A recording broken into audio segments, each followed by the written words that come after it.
உன் பேர் மெல்ல நான் சொன்னதும் என் வீட்டு ரோஜாக்கள் பூக்கின்றன.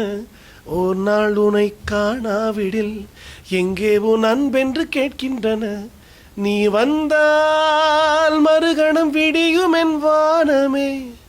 மழையில் நீ நனைகையில் எனக்கு காய்ச்சல் வரும். வெயிலில் நீ நடக்கையில் எனக்கு வேர்வை வரும். உடல்கள் தான் ரெண்டு, உணர்வுகள் ஒன்று. ரோஜா ரோஜா ரோஜா. எல்லாருக்கும் வணக்கம். நான் உங்களோட பின்னணி பாடகன் சத்யன். ரொம்ப சந்தோஷமாக இருக்குது. ஜஃப்னாக்கு வந்திருக்கிறோம் ஒரு சூப்பரான ஈவெண்ட்டுக்காக. நம்ம AAA மீடியா வந்து ஒரு நிகழ்ச்சி சூப்பராக பண்ண போகிறாங்க, ரோஜா ரோஜான்னு. அண்ட் என் கூட 2 பியூட்டிஃபுல் சிங்கர்ஸ். அதில் வந்து யோகஸ்ரீ அண்ட் கில்மிஷாக்கு அறிமுகம் தேவையில்லை. 2 பேருமே ஜீ தமிழில் ராக் ஸ்டார்ஸ். அண்ட் அவங்க கூட சேர்ந்து பெர்ஃபார்ம் பண்ண போகிறேன் நானும். ஸோ நாளைக்கு இந்த நிகழ்ச்சி ரொம்ப அற்புதமாக நம்மளுடைய திருவள்ளூர் கல்ச்சுரல் சென்டரில் நடக்க போகுது. ஸோ AAA மீடியா சேர்ந்த நண்பர்கள் இங்கே இருக்கிறாங்க. ரொம்ப அழகாக எங்களை டேக் கேர் பண்ணிக்கிறாங்க. We are really happy.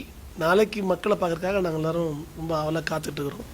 இடைவெளி கேப் வந்து அது தானாக நடந்த மாதிரி தெரில. அது என்னமோ காலத்தோட கட்டாயமாக தான் தெரிஞ்சு எனக்கு. அது ஏன் என்னென்னு ஆராய்ச்சி பண்ணலான்னு தோணலை எனக்கு இப்போது. ஏன்னா இந்த ட்ரெண்டிங் ஒன்று நடக்குங்கிறத ஐடியா நமக்கு கிடையாது இல்லையா. So day by day life இப்படியே போயிட்டுருக்குது. சரி போகட்டும், எவ்வளோ தூரம் போதும், பொறுமையோடு காத்திருந்தேன், அவ்வளோதான். அந்த பாட்டு வந்து ஒரு என்னோடய 19 வயசு 26 வருஷம் முன்னாடி நான் ஸ்டேஜில் பாடினது. அது வந்து நம்ம சினிமாவில் அவ்வளோ பாட்டு பாடியிருக்கோம். ஆனால் அந்த பாட்டு மூலிமா ஏதாச்சும் நடக்குமான்னு வெயிட் பண்ணிட்டு இருந்த டைமில் அது எதுவுமே நடக்கலை. ஆனால் இந்த பாட்டு ஒரு 19 வயசில் பாடினது மறுபடியும் வெளியே வரும், ட்ரெண்ட் ஆகும், மக்கள் அதை பார்ப்பாங்க, கொண்டாடுவாங்க. மறுபடியும் இந்த மாதிரி பாடகன் வரணும்னு அவங்க ஆசைப்படுவாங்கன்னு நான் நினச்சி கூட பார்க்கல. அது மக்கள் தான் தேங்க்ஸ் சொல்லணும், யூனிவர்ஸுக்கும் மக்களுக்கும் தேங்க்ஸ் சொல்லணும். ரிலீஸ் ஆனது வாவாத்தியாரே, கார்த்தி நடித்த வாவாத்தியாரில் ஒரு பாட்டு பாடினோம். ராஜாவின் பார்வைன்னு ஒரு சூப்பரான சாங், சந்தோஷ் நாராயண் மியூசிக்கில். அடுத்து இன்னும் நிறையா பாடியிருக்க ரிலீஸ் ஆக போகுது வர வாரங்கள்லேயே.